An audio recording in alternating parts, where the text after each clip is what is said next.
This is the History of Algeria podcast. Each week on Mondays, we'll be updating new information about the history of Algeria. This is an Eat to My Own Beat podcast. In 146 BCE, Roman soldiers spent 6 days systematically destroying one of the ancient world's greatest cities, killing up to 750,000 people and enslaving the 50,000 survivors. Today we're diving into the Third Punic War, the final, brutal chapter in Rome's century-long rivalry with Carthage. You'll understand how a trade dispute became genocide, why Rome felt compelled to completely erase a civilization, and how this moment transformed Rome from republic to empire. Let me bring in someone who can help us understand just how calculated this destruction really was. What's striking about the Third Punic War is that it wasn't really about military threat.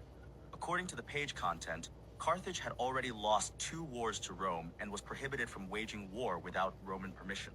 So they were already basically neutered militarily? Exactly. But here's what made Rome nervous. The page content shows that Carthage recovered economically very quickly after the Second Punic War. Coins and trade goods from this period have been found across the Mediterranean, even in the Balkans. Wait, so they bounced back as a trading power? Absolutely. Between 200 and 150 BCE, Carthage rebuilt its commercial empire. They were paying their war reparations on time, supplying grain and barley to Rome, even providing military assistance to Roman campaigns elsewhere. So they were being good allies, but Rome still saw them as a threat? That's exactly right. And this is where it gets really interesting. The page content mentions that this commercial expansion excited the envy of Rome's growing mercantile community. So this was economic competition driving the conflict. But let's back up and understand what Carthage actually was. The page content tells us it originated as a Phoenician outpost around 814 BC, founded by settlers from Tyre in what's now Lebanon. So we're talking about a civilization that was already over 600 years old by the time Rome destroyed it. Right. And by 650 BCE, it had evolved into its own unique culture known as Punic. The page content describes how Carthaginian influence extended along North Africa's coastline and into Mediterranean islands in southern Spain. They were known for their sailing expertise, right? Like they were the maritime power of the ancient world? Exactly. The page content emphasizes their prominence as seafarers and explorers. Originally governed by monarchs, they transitioned to a republic around 480 BCE, actually before Rome became dominant. So when did things start going wrong between Rome and Carthage? The page content shows that conflict arose when both powers began claiming their place on the world stage. They signed treaties outlining spheres of influence, but their interests kept clashing, especially in Sicily. And that led to the first 2 Punic Wars? Right. The First Punic War ended with Carthage ceding Sicily. The second introduced Hannibal crossing the Alps. But here's what's crucial. After the Second Punic War ended in 201 BC, the peace treaty prohibited Carthage from waging war without Rome's permission. That seems like a pretty harsh restriction for a sovereign state. It was. And Rome's ally, King Massinissa of Numidia, exploited this ruthlessly. The page content shows he repeatedly raided and seized Carthaginian territory with impunity, knowing Carthage couldn't fight back. So they were just supposed to sit there and take it? According to the page content, the Numidians ultimately acquired around half of Carthage's territory as it had stood in 200 BCE. Carthage sorely resented this loss. I can imagine. So what finally pushed them over the edge? In 150 BCE, the Carthaginians responded to an attack on Arascapa by sending an army of 31,000 men to fight Massinissa. The campaign was a disaster. Their army was annihilated at the Battle of Arascapa. And that gave Rome the excuse they were looking for? Exactly. The page content shows that anti-Carthaginian factions in Rome used this illicit military action as a pretext to prepare a punitive expedition. But here's where it gets really calculated. How so? There was this Roman senator, Marcus Porcius Cato, Cato the Elder, who had seen Carthage's economic resurgence during a diplomatic visit in 153 BCE. The page content tells us he persistently demanded in the Roman Senate that Carthage must be destroyed. Wait, he literally ended his speeches with, "Carthage must be destroyed"? According to the page content, he customarily ended his senatorial speeches with the exhortation, "Delenda est Carthago," Carthage must be destroyed. This wasn't just political rhetoric, this was a sustained campaign. So, when Carthage finally broke the treaty by fighting Numidia, Rome was ready to pounce. In 149 BC, a large Roman army landed at Utica in North Africa. The Carthaginians tried to appease them. They gave 300 hostages and surrendered all their weapons. But the Romans pressed on to besiege the city anyway. Even after they surrendered their weapons? That seems like Rome had already decided on total destruction. That's exactly right. And here's the kicker. The page content shows the Romans then demanded that the Carthaginians emigrate to some inland site at least 10 miles from the sea. 10 miles from the sea? For a maritime trading civilization? Right. The page content notes this would make impossible the commerce by sea that drove the city's economy. It was designed to be unacceptable, to goad them into revolt.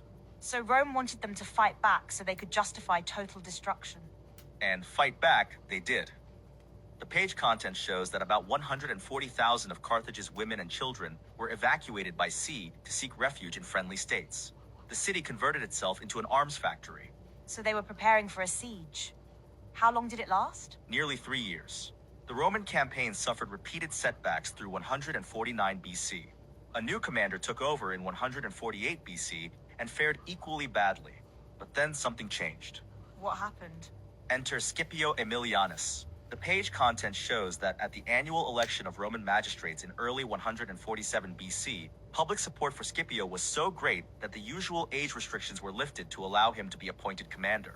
Age restrictions were lifted? How old was he? According to the page content, Roman law required consuls to be over 42, but Scipio was elected at age 38. And here's what's really interesting about this guy. He was adopted by Publius Cornelius Scipio, the son of Scipio Africanus. Wait, Scipio Africanus, the general who defeated Hannibal? Exactly. So Scipio Aemilianus literally inherited the legacy of destroying Carthage. The page content shows he belonged to two of the most powerful noble houses in Republican Rome. That's almost poetic in a dark way, the adopted grandson of Hannibal's defeater finishing the job. And he was methodical about it. The page content describes how he tightened the siege and built a large mole to prevent supplies from getting into Carthage via blockade runners. A mole, that's like a massive stone barrier across the harbor? Right. And when the Carthaginians tried to break out with their partially rebuilt fleet, they mismanaged their withdrawal and lost many ships. Then the Romans built a large brick structure in the harbor area that dominated the city wall. So they were systematically cutting off all escape routes. Exactly. And in early 146 BC, the Romans launched their final assault. The page content is very specific about what happened next. Over 6 days, they systematically destroyed the city and killed its inhabitants. 6 days of systematic destruction. That's not the heat of battle, that's deliberate annihilation. The page content notes that only on the last day did they take prisoners, 50,000 of them who were sold into slavery. Of a city population that may have exceeded 250,000, only those 50,000 survived. So we're talking about up to 750,000 killed, according to the page content. That's genocide by any modern definition. And here's what really shows the intent. The page content tells us the city was razed, and it was a century before the site of Carthage was rebuilt as a Roman city. They wanted to erase it completely. 100 years before they even bothered to rebuild it. That's not just military victory, that's cultural erasure. And we see this in the historical record, too. The page content from the JSTOR article notes that we have no direct access to the Carthaginian version of events. If any Carthaginian wrote a historical account, no trace has survived. So we're literally reading history written by the victors. Exactly. The page content mentions we've lost even the Greek historians who wrote about the wars from the Carthaginian side, like Philinus of Acragas, Sosilis of Lacedaemon, and Silanus of Caliact. That's actually chilling when you think about it. An entire civilization's perspective just gone. But here's what's crucial to understand. This wasn't just about destroying Carthage. The page content from Sarah Daisy's research shows this moment marked a fundamental shift in Roman identity and imperial boundaries. How so? The page content describes how the expansion of the Republic attained a sort of critical mass in 146 BCE. The destruction of both Carthage and Corinth in the same year brought changes to Rome itself. So this was the moment Rome transformed from republic to empire? The page content shows that the formerly Carthaginian territories became the Roman province of Africa, with Utica as its capital. This established Roman hegemony over the Western Mediterranean. And the page content mentions this instilled fear and horror into Rome's enemies and allies, opening the path for the formation of the Roman Empire. Right. What happened at Carthage sent a message to the entire Mediterranean world. This is what happens when you cross Rome. It was psychological warfare on a civilizational scale. So when you step back from all this, what we're really looking at is how fear and economic competition can drive a republic to commit genocide. Exactly. The page content shows this wasn't about immediate military threat. Carthage was militarily weak but economically resurgent. Rome eliminated a trade competitor and sent a message to the world.